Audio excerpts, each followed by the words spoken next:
Lesly Palacio was just 22 years old, living a joyful life surrounded by her parents and 4 sisters. She was the light of her family, the person who always ensured everyone's happiness and well-being.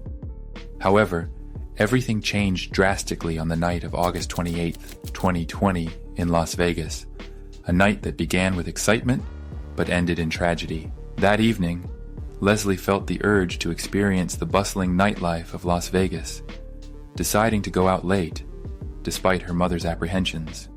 Around midnight, Lesly left home with a trusted family friend named Eric, someone her family had known for years through their church.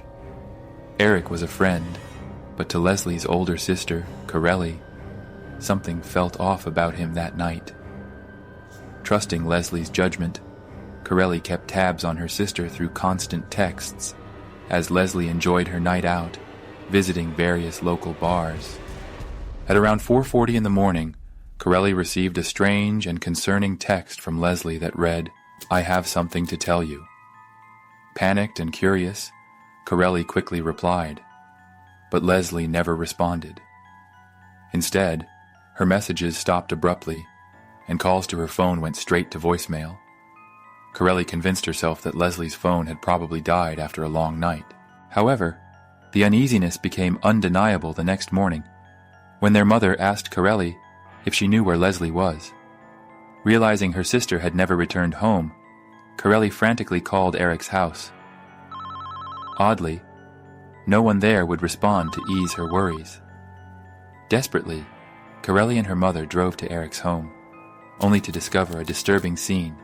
Eric's family, suspiciously busy cleaning and moving furniture. Eric himself was nowhere to be found. Alarmingly, when Leslie's mother confronted them, Eric's family abruptly dismissed her, deepening her concerns. With panic rising, Corelli tirelessly contacted hospitals and anyone who might have seen her sister, but Lesly was nowhere to be found. When they reported her missing, authorities initially suggested waiting, suspecting a runaway scenario. However, the family knew something sinister had happened. Lesly wasn't the type to disappear without notice. Further, she and Eric were just friends, despite Eric's obvious infatuation. Days passed without any sign of Lesly, prompting authorities to finally take her disappearance seriously. Using cell phone data, detectives traced Leslie's last known locations and obtained surveillance footage from various spots she and Eric visited that night. This footage confirmed their whereabouts until approximately 5:50 a.m., showing Lesly alive and leaving a bar with Eric. However, the crucial break came when neighborhood camera footage showed Eric returning to his home around 6 a.m., visibly assisting an intoxicated Lesly inside. Shockingly, minutes later, cameras captured Eric and his father, Jose, dragging a body-shaped object wrapped in sheets out of the home and into Eric's truck. The footage was haunting and unmistakable. Police quickly issued warrants and searches, uncovering unsettling evidence at Eric's home, including bloodstains on his mattress later confirmed to be Leslie's. Eric and Jose fled. Quickly becoming fugitives, investigators soon located additional surveillance evidence, indicating Eric traveled toward the Valley of Fire State Park, prompting extensive searches in that direction. On September 9th, nearly 2 weeks after Leslie's disappearance, authorities made a grim discovery.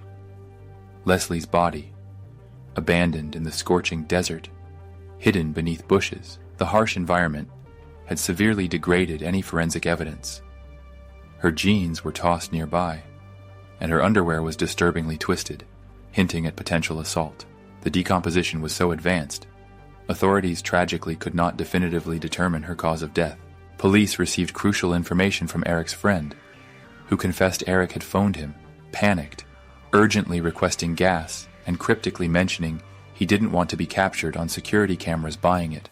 Eventually, Eric shockingly admitted over the phone, "I killed a bitch," in a chillingly calm tone. Horrified, the friend refused to assist him, later relaying this chilling confession to authorities. Meanwhile, Eric and his father Jose successfully evaded capture, escaping to Mexico. In January 2021, Jose surrendered himself at the U.S.-Mexico border.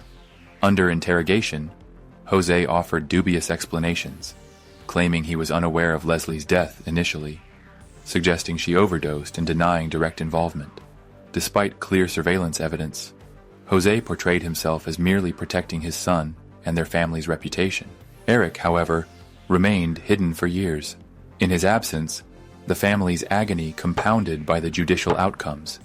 Jose's charges, shockingly considered misdemeanors, led to a mere 2-year sentence, which was inexplicably reduced, releasing him after just 8 months behind bars. This injustice deeply wounded Lesly's grieving family, amplifying their sense of betrayal. But finally, after years of tireless pursuit and collaboration across international borders, Eric was captured in Mexico on July 30th, 2024. Currently, authorities are working meticulously through the complex extradition process, governed by diplomatic agreements that restrict certain punishments due to differing national laws. Following Lesly's disappearance, her family and local community rallied tirelessly to bring attention to her case.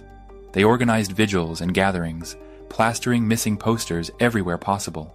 Their anguish resonated powerfully, igniting public outrage and demanding answers from authorities who were initially dismissive. Corelli, haunted by that final unanswered text from her sister, became an advocate for victims' rights, dedicating her life to preventing similar tragedies. Her advocacy efforts brought crucial attention to gaps in victim protection, urging reforms that could safeguard vulnerable individuals. Lesly's family established memorial scholarships and advocacy initiatives honoring her memory, helping others pursue education and safety. These programs offered tangible support to individuals navigating challenging circumstances, turning heartbreak into meaningful community action.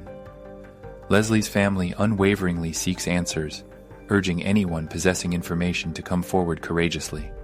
Justice for Lesly represents not merely punitive consequences, but profound validation and acknowledgement of her irreplaceable worth.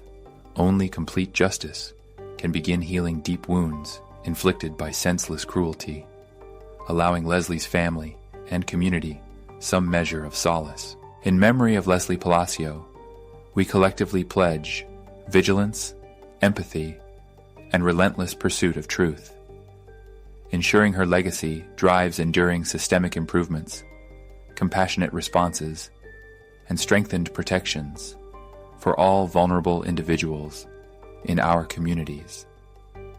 Let her story serve eternally as an urgent reminder. We must continually prioritize safety, accountability, and profound empathy for victims and their grieving families.